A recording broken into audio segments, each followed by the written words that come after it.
Il y en a un qui était autorisé, il y en avait deux sortes. Il y en a un qui était autorisé en Allemagne, et en France, on a signé carrément Cruiser. On n'a pas regardé quel était le Cruiser. Voilà.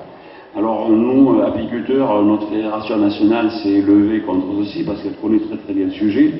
Elle a protesté auprès du ministère de l'Agriculture et le Cruiser n'était pas le même. Donc on a autorisé en France un Cruiser qui était nocif.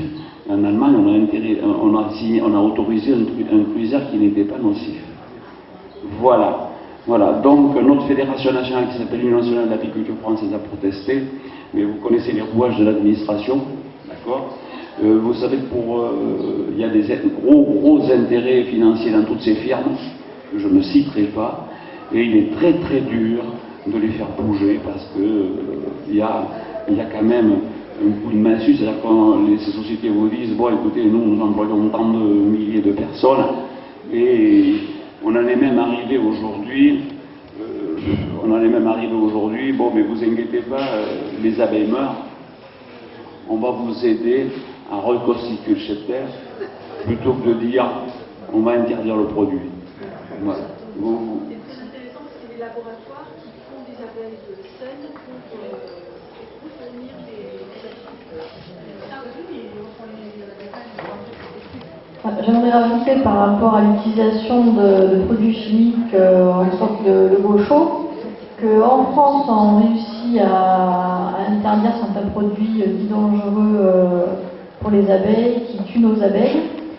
Et nos agriculteurs n'hésitent pas à sortir de France et aller jusqu'en Espagne pour se procurer ces produits et les utiliser hors la loi en France. Je passe la parole à Frédéric.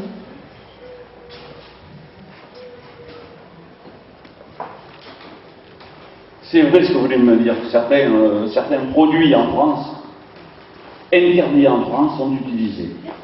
On va rechercher les produits interdits en France dans les pays étrangers. Bon, je ne souhaitais pas trop en parler, mais étant donné que c'est vous qui posez la question, je vous y réponds, parce que pour vous dire, oui c'est vrai, et encore, on arrive même à augmenter l'efficacité de ce produit en y ajoutant des produits à l'intérieur qui sont formellement interdits. Voilà, c'est très très compliqué, c'est pour ça que je vous dis qu'il faut vous mobiliser. Bon, il y a des choses que je ne peux pas dire parce que c'est vraiment catastrophique, je ne veux pas ameuter tout le monde, vous voyez. Mais si je vous disais que le gaucho et le régent sur maïs et tournesol sont interdits en France, nous nous sommes battus, nous on a été, c'était le pot de fer contre le pot de terre, nous les apiculteurs on a été le pot de terre, nous sommes allés manifester à Bruxelles, à Paris X fois. On a fait des trains entiers, des cars entiers pour aller manifester à Bruxelles au Parlement. Sous la Tour Eiffel, on a pique-niqué sous la Tour Eiffel. Bon, on a réussi, ça a été très très long, de faire interdire gaucho et régent sur maïs et sur tournesol. Mais là maintenant, on parle de mettre gaucho sur le colza. Alors nous, actuellement, on est en train de se battre pour faire interdire ce produit sur le colza parce que ça sera exactement le même. D'accord ? Donc, nous sommes toujours à la pointe du combat, mais c'est très très dur, c'est compliqué.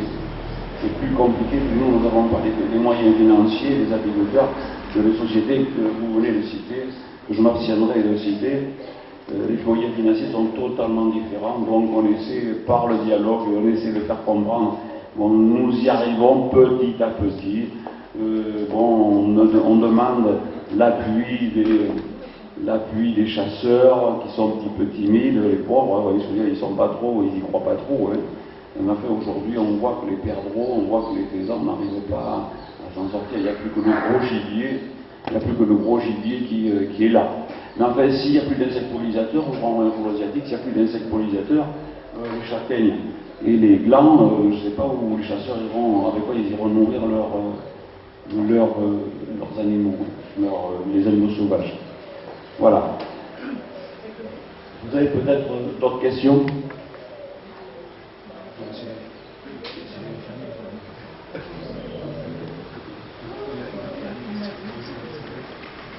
Est-ce qu'il y a d'autres questions à poser à l'abeille périgourdine au niveau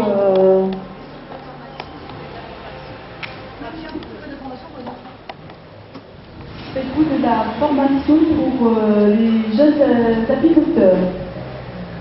Alors le syndicat dont je suis le vice-président a un rucher-école à Trélissac à la Galigny, un rucher-école qui est très très performant. Nous avons 5-6 séances par an qui se trouvent le samedi ou dimanche. Et nous avons en permanence 50, 60, des fois 70 personnes qui viennent écouter, parfois des personnes qui n'ont pas d'abeilles, des gens qui ont une ruche, des gens qui ont 50 ruches, qui viennent là pour information.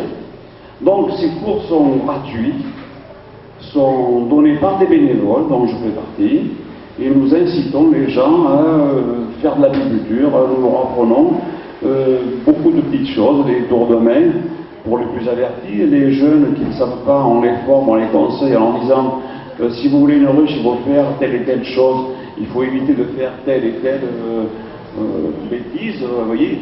Et on essaie de les former, et puis ça marche très très bien. Notre syndicat, l'abeille périgordine, compte actuellement 350 membres en Dordogne et même dans les départements limitrophes.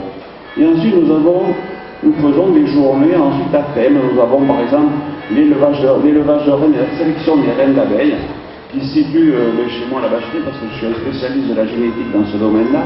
Donc cette journée, mon syndicat l'organise chez moi, à mon domicile. Et cette journée a eu lieu le 25 juin dernier. Et là, on reçoit des apiculteurs de 8, 9, 10 départements limitrophes. On en a même cette année qui étaient les Bouches-du-Rhône. Voilà. Donc, l'abeille périgordine, c'est un syndicat jeune, une vingtaine d'années, très dynamique, qui est constitué d'un conseil d'administration et d'un président qui, je pense, doit venir vous voir d'ici une quinzaine de jours, qui s'appelle Jean-Marc Naillon. Alors je vais vous donner son numéro de téléphone si vous voulez le contacter pour des cours, pour une adhésion.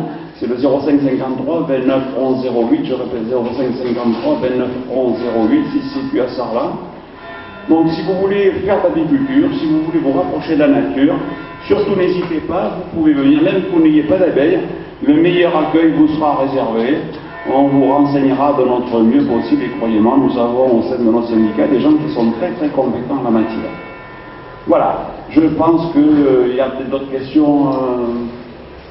Et puis je vais renouveler pour peut-être la deuxième fois que si vous voulez visiter, si vous voulez avoir un petit aperçu chez la ville d'Abeille, vous avez une maison qui est une quinzaine de kilomètres de chez nous, ou bien je ne sais plus à combien je suis de la bachellerie ici. Une vingtaine de kilomètres, nous recevons tous les jours, juillet et août, des gens qui viennent voir, qui viennent découvrir avec leurs enfants la ville d'abeille. Et le mardi, le jeudi, nous extrayons le miel en public. Donc, vous voyez, je suis même déjà attendu en urgence. J'ai même un groupe ce matin qui m'attend pour visiter les abeilles. À la bachellerie, vous avez la vidéo. On vous explique tout le monde de l'abeille, de HKZ. Vous avez les ruches vitrées. Vous avez l'histoire de l'apiculture également. Voilà, donc vous pouvez venir nous visiter. L'entrée est gratuite, ce que j'ai oublié de vous dire. Donc, vous voyez, ce n'est pas un métier, l'apiculture c'est une passion.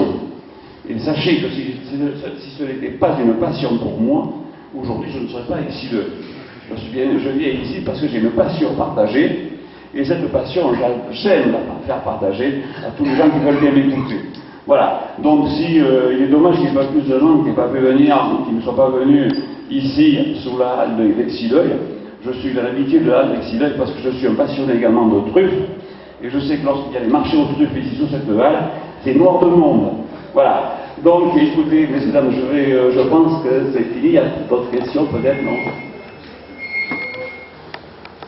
Y a-t-il d'autres questions à poser à l'abeille périgordine? Non, je pense que non. En tout cas, on remercie beaucoup l'abeille périgordine d'être venue. Et on se fera le relais des informations au niveau de ce qui a été dit sur le site internet de Raméal Pays Vert. Et nous avons les documents, tracts de l'abeille périgordine à Raméal. Donc on se fera le relais au niveau des contacts du président de l'association, numéro de téléphone. On vous redonnera ces contacts. Merci.